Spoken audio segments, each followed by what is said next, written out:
आणि आता पाहूया महत्त्वाच्या 100 बातम्या महाफास्ट पद्धतीने।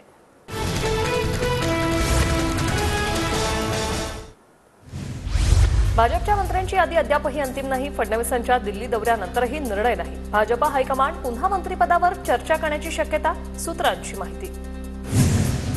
मंत्रिमंडळ विस्ताराचा कुठलाही तिढा नाही, फडणवीसांचं स्पष्टीकरण। आमच्या पक्षातील मंत्र्यांची यादी काढली, वरिष्ठ निर्णय घेतील, तर शिंदे आणि अजित पवार त्यांच्या पक्षातील मंत्री ठरवतील, फडणवीसांची माहिती। 16 तारखेपासून हिवाळी अधिवेशन, त्यामुळे 14 तारखेला मंत्रिमंडळ विस्तार होऊ शकतो। अजित पवारांची मंत्रिमंडळ विस्तारावर प्रतिक्रिया। महायुतीचे 30 ते 35 आमदार मंत्रिपदाची शपथ घेणार। भाजपचे 15 ते 16, शिंदेचे 8 ते 9 आणि अजित पवारांचे 8 ते 9 मंत्री शपथ घेणार, सूत्रांची माहिती। मंत्रिमंडळ विस्तारावर भाजपचाच वरचष्मा राहणार। गृह आणि अर्थ खातं भाजपकडेच राहणार असल्याची सूत्रांची माहिती। तर राष्ट्रवादीच्या पदरात महसूल खातं पडण्याची शक्यता, सार्वजनिक बांधकाम खातंही सोडण्याची भाजपची तयारी, सूत्रांची माहिती। अजितदादा गट आणि शिंदे गट नगरविकास आणि गृहनिर्माण खात्यासाठी आग्रही, सूत्रांची माहिती। दरम्यान भाजपच्या शीर्षस्थ नेत्यांनी दोन्ही खात्यांसंदर्भात शिंदेंना आश्वासन देण्यात आल्याची माहिती। फडणवीसांच्या बैठकीत मंत्रिपदाच्या नावावर शिक्कामोर्तब, भाजपचे जवळपास 20 आमदार तर शिंदेंचे 13 आणि अजितदादांचे 10 आमदार मंत्रिपदाची शपथ घेणार, सूत्रांची माहिती। मंत्रिमंडळ विस्तारासंदर्भात आज रात्री फडणवीस, शिंदे आणि अजित पवारांमध्ये महत्त्वाची बैठक।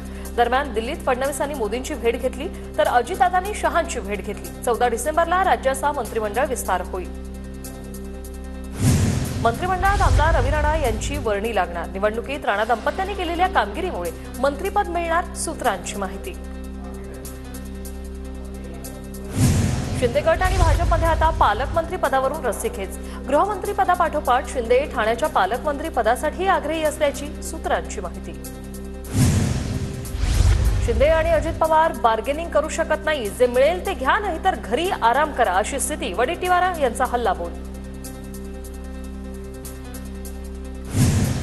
शरद पवारांच्या वाढदिवसानिमित्त अजितदादांकडून दिल्लीतील निवासस्थानी जाऊन भेट, सुनेत्रा पवार आणि पार्थ पवारांची उपस्थिती। पवार आणि काकींचं दर्शन घेण्यासाठी आलो होतो, अजितदादांची भेटीनंतर प्रतिक्रिया। राजकारणापलीकडे कौटुंबिक संबंधही असतात, पवारांसोबतच्या भेटीनंतर अजितदादांचं वक्तव्य। मंत्रिमंडळ विस्तारासह अधिवेशनाबाबत चर्चा झाली, अजितदादांची प्रतिक्रिया। जवळपास अर्धा तास अजितदादा पवारांच्या निवासस्थानी होते। मुख्यमंत्री फडणवीस आणि उपमुख्यमंत्री शिंदेंकडूनही पवारांना वाढदिवसाच्या शुभेच्छा। पवारांना दीर्घायुष्य लाभो, फडणवीस आणि शिंदेंनी पवारांना शुभेच्छा दिल्या।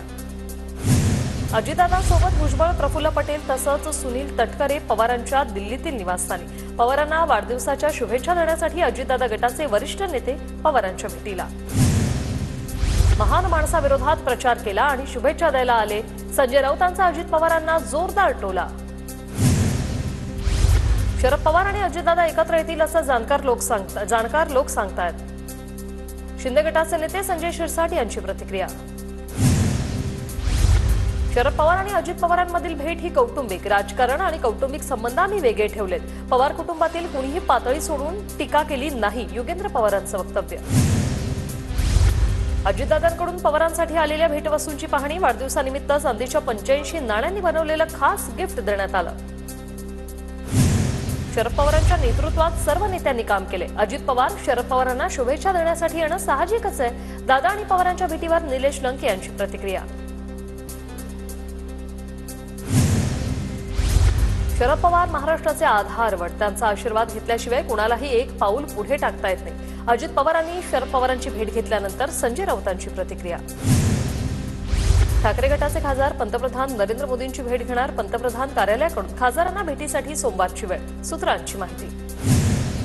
सीएमपद स्वीकारल्यानंतर फडणवीसांना ठाकरेंनी फोन केलेला। शपथविधीच्या दुसऱ्या दिवशी ठाकरेंनी अभिनंदन केलं, सूत्रांची माहिती। त्यापूर्वी फडणवीसांनी शपथविधीच्या निमंत्रणासाठी ठाकरेंना फोन केला होता, सूत्रांची माहिती। एक देश एक निवडणूक विधेयकाला केंद्रीय मंत्रिमंडळात मंजुरी मिळाल्याची सूत्रांची माहिती। पुढील आठवड्यात संसदेत विधेयक सादर होण्याची शक्यता।